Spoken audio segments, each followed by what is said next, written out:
Fareed, as is often the case in our current news cycles, as you were talking, the president just posted on Truth Social moments ago saying, quote, a ceasefire has been, quote, fully agreed to by Israel and Iran. There will be a complete and total ceasefire 6 hours from now. Again, this just happened. I don't want to spring this on you. And we're trying to figure out exactly what it means. It's a rather lengthy post on Truth Social. Again, we had been reporting, Clarissa and I were just discussing, that there were warnings about strikes in Tehran. There have been strikes throughout the course of the day. What do you think this means? Well, it follows exactly what I was saying. Trump is now clearly trying to transition from war maker to peacemaker, and he's used his considerable influence with Bibi Netanyahu. Let's remember the Israelis also did massive damage. I would argue the Israeli strikes were probably more significant in setting back the Iranian program than even the American strikes, because they got to 20 of the top scientists, 20 of the top military officials, degraded almost every facility, destroyed Iran's air defenses. So Israel feels like it can stop. Trump wants to move into a peacemaking role. He wants it to stop. The Iranians obviously have it's only good for them because they have not been able to really respond in any sense to Israel's pummeling attacks because they don't have much capacity. But then the question becomes, what do those negotiations look like? The key stumbling block has been this. President Trump began the negotiations saying Iran could have some enrichment capacity, but it couldn't be the kind that could be weaponized.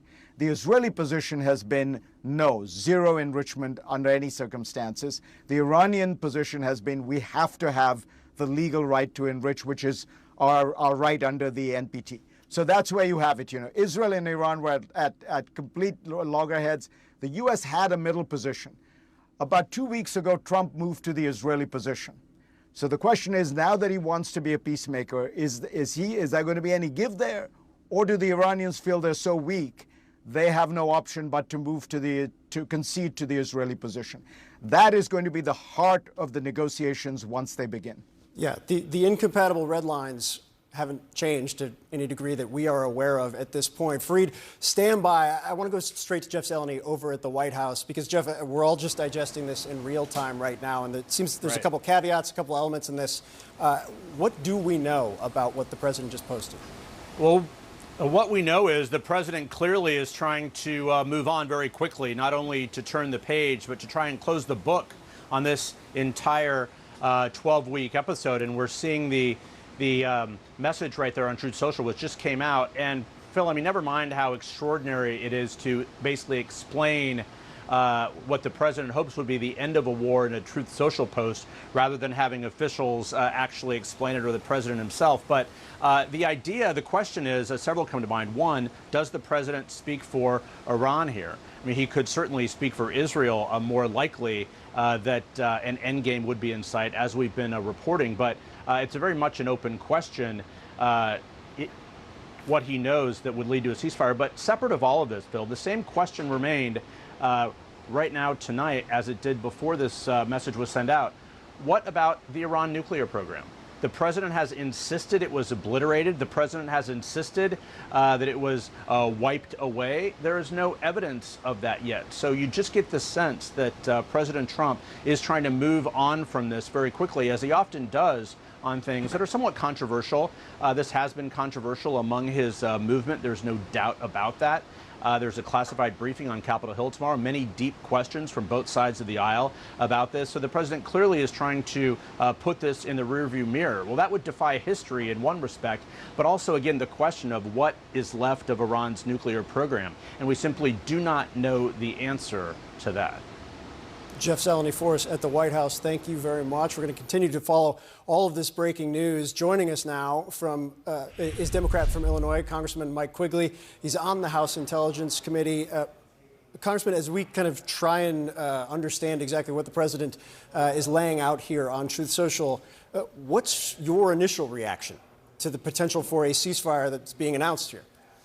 Look, we always welcome a ceasefire. There's always room for diplomacy. It's also important to understand how we got here. The hopes is that they continue to move toward a negotiated agreement here. But that agreement sounds a heck of a lot like the JCPOA, right? The deal that Iran was in compliance with years ago. They weren't creating material necessary for a bomb, and President Trump pulled us out of that deal. And so Iran went forward developing that material, creating a threat, which he now has to go bring us to a brinksmanship form, totally unnecessary. The administration was scheduled to conduct an all-member House briefing on their intelligence, where things stood in the operation from the weekend. There were a lot of questions, not just Democrats, Republicans had as well, going into that briefing. What did you learn? Well, look, all we can talk about is the fact that those threats are there. The fact of the matter is, Iran is one of the largest state sponsors of terrorism, and that this attack created a very real risk for our allies and the United States at home, and obviously great concerns for our 40,000 troops throughout the Middle East and those bases there. And look, as your reporting just talked about, it's going to take some time before we know where the Iran nuclear program is. I'll say this. It's extremely complicated. They're very difficult targets. And what we're talking about here is extremely mobile. So I think it's beyond the realm of normal optimism to think that the system, the process, and where they're going has been obliterated. There are still very real concerns, but we're going to learn a lot more in the coming days and weeks. And again, I'm very aware there are very significant limits to what you can say coming out of a briefing like the one you were just in. But it seems to be what you're saying is the president's contention that the program was destroyed, obliterated, no longer exists, does not track with your understanding of things after this briefing. I'd rather put it in a more general way. I've been on the committee over 8 years, and whenever there's an attack like this, it takes a long time to fully assess what has taken place, what the actual... The Israelis are running out of high-tech munitions. They want to stop it. President Trump clearly does not want the war to continue. So the big question, as Ambassador Ross says, is how do we translate that into some political long-term good? How do you get them back to the table and negotiate? And how do you get them to sign a renunciation of seeking a nuclear weapon? How do you get them to say, after 46 years, don't dedicate your national purpose to eliminating Israel? And if all that happens, and there's good possibility it will come out that way, then this has been an enormous change for the better in the Middle East and for U.S. national security. Really interesting to get your, again, first order reaction to that. On the framework, we were just covering how Ambassador Ross, yourself say this sounds, if durable, like an important, significant step for the United States under the Trump administration, as was apparently the effect of bombing. At the same time, I'm quoting from the president's post on Truth Social, where he recently posted about regime change, and within hours, top people, including the Pentagon chief, were saying no, the opposite, retracting what he posted on Truth Social. Now, in detail, this sounds different. But with that in mind, I want to read to you more of the details, get your background experience on what this sounds like. Regime change is 2 words. You can throw it out and take it back. This has a level of detail where the president announces that basically 6 hours from now this would begin.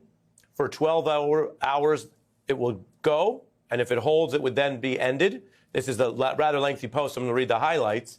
Officially, I'm reading from this quote, Iran will start the ceasefire, and upon the 12th hour, Israel will start the ceasefire, and upon the 24th hour, that would be the end to the war. So does that timeline sound like other agreements you've seen? What is your reaction to what is a lengthy statement and the details here, which for veracity at least sounds more cooked, more fully baked than some of the Truth Social posts that have recently been walked back?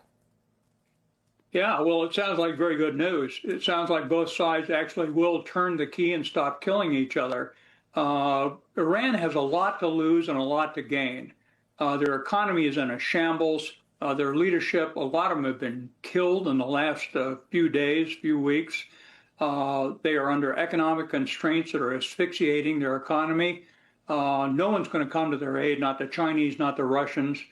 The Sunni Arab countries, principally Gulf Coast states, Saudi Arabia, Egypt, and Jordan, despise them, fear them, and want that nuclear program ended.